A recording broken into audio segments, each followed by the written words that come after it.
Hello everyone, welcome back to the channel, and today we're going to be talking about Hunter x Hunter chapter 412. This was a very big chapter, right? It does follow directly where we left off with the big revelation that Prince Wobble is not eligible for the Succession War, and we find out why that is today. And in the last video, my prediction was that Queen Oito had a twin sister and she was filling in for her, and that's why, something like that. And that wasn't completely, wrong, because we find out in this chapter Queen Oito has a sister, and the original Prince Wobble is with that sister. We don't know where they are. We don't know if they're on the boat. We're not sure what's going on with that. What we do know is the baby we have now is not Prince Wobble. It's actually Prince Wobble's male cousin. So right now, that is not the person Kurapika is supposed to be protecting. He's going to protect that baby because it's in his nature, but that's not actually his client right now. So this does change a lot of stuff, and the way he finds out about this is pretty funny too, because there's a maid named Shimano, right? And there's the whole thing about Shimanu, right? Because that's how it goes with the pronunciation for Kakin for the language of it. And Kurapika has like a very silly moment. He's trying to pronounce it, and that's so heartwarming because we've seen Kurapika so serious. So to have like almost a Gon moment to go back to the direct roots of Hunter x Hunter in the, Hunter exam arc, it was very nice and it was a really good scene, right? Because this is Kurapika. He's still him. Even if he's going on a murderous, vengeful path, this is still the boy we know and love, right?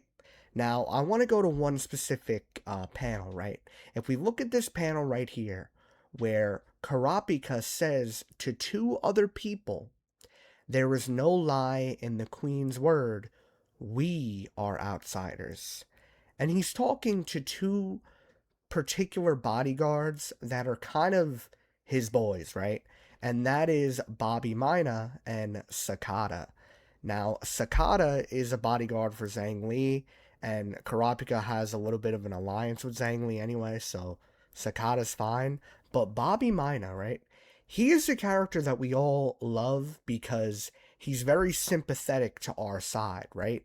He really um respected when Queen Oito was sad over Prince Momose, because he's like, wait a minute, that's not your child. What are you crying about? That's an advantage for you. And she's saying that, still, she was basically my stepdaughter. Like, that's very sad that she died. And Bobby Mina, like, realized, like, you're right, and he gave her time to grieve. He was like, all right, I'm going to lower my end, because apparently he has the strongest end in the whole series, basically surrounding half the boat or something like that, right? Um, but yeah, this character has a lot of potential with his power when we finally get to see stuff from him. But he is somebody that is a very big player in our, alliance here and could help us out a lot. And that's what I want to talk about today. So now that Bobby Mina has officially seen that Queen Oito is completely innocent in this situation, right? She is absolutely not involved in the Succession War anymore, and that baby is just a helpless baby. Now, is Bobby Mina gonna sit back and allow, you know, somebody like Sarah Hell to go after, a helpless child? No. And Kurapika is there for that, and Bill, is there for that. But Kurapika has so much he has to deal with and so many things that he has to do that it would be very, W for our boy Bobby Mina to pull up and protect the queen and, Wobble's cousin, basically, right? Um, and that's kind of what I think from this scene. That's what I'm getting, right? These three bodyguards in this scene are Kurapika's closest allies right now. These three are the ones that Kurapika could hopefully rely on to protect the queen, to go after some of the big players that he needs to go after, right? Like, he needs to have a one-on-one discussion with Beyond Netero. and really get some of these answers that we've all been waiting for. He also needs to go after Saradnik, and that's kind of a difficult thing here, right?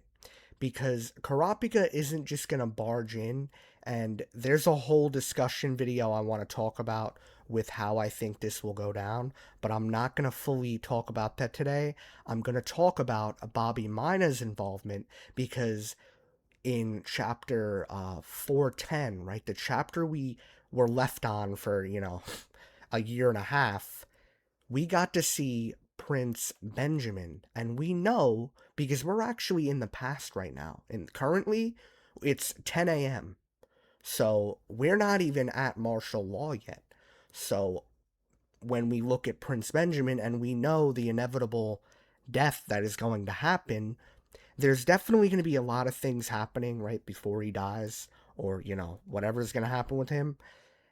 Maybe Hulkenberg and Balsamico's body is going to try to go after, Prince Benjamin, right? And give him the finishing blow because that's what happened with him, right?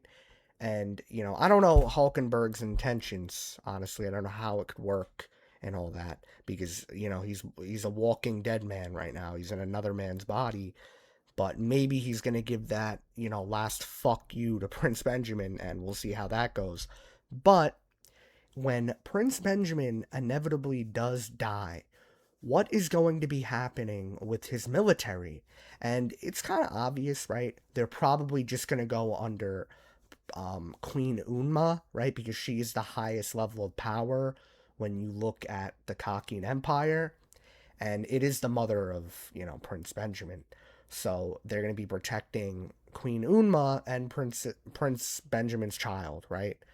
Um, but out of they're not going to just all have free will to go do whatever they want. They're still in a military. They still have to serve. Now Queen Unma's intention is going to be, I need one of my children to win the war. Now Hulkenberg's dead and Prince Benjamin's dead. We know who's left. It's that dastardly Prince Saradnik.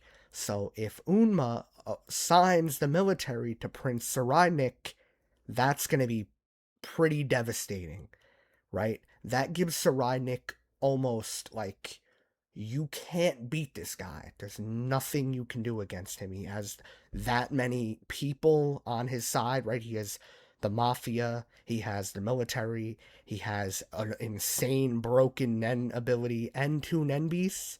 He's near unstoppable. So I think once that does happen, there's going to be a war, right? There's a lot of things going on with that. Now, if we don't think about, Bobby Mina staying and protecting Oito, right? If we go with this option 2, what I think might happen is Kurapika is going to end up talking to Bisky, right? Because Sarainik's goal is to go after the younger princes.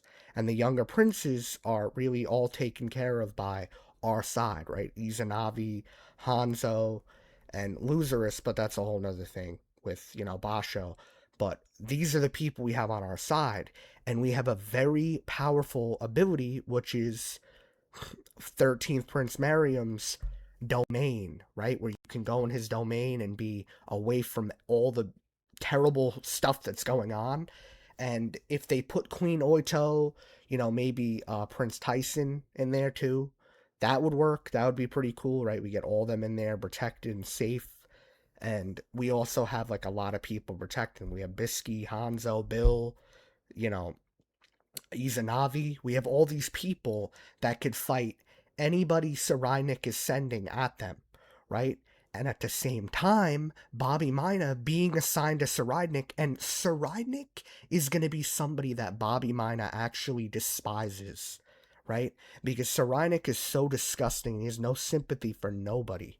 He's going to kill everybody in his path, and Bobby Mina is going to be disgusted by him, so of course he'll help Kurapika. And he might even sympathize with Kurapika. He's going to say, you're trying to get body parts back of your dead family members? Let's go get this guy right now. And they're going to go, right? They're going to go think of a plan and try to go against Sarainik. As of what's going to happen with that, we're going to have to talk about that in another video. Because that is so... I'm very worried for our boy. Because he really... Unless he aligns himself with you know, a select few of others that he's not particularly fond of, that's the only way I see Kurapika, maybe beating Saradnik, because as of right now, he's at a very big disadvantage. And this is where I think the end of the war will happen, where it's going to be Saradnik versus Kurapika and all the other princes. And this will be the actual start of the Endgame succession war. Um, if you guys agree with that, comment down below your thoughts. What do you think is going to happen as the war progresses, right? Anyways, guys, please like the video. It's been SJ Benj. Peace.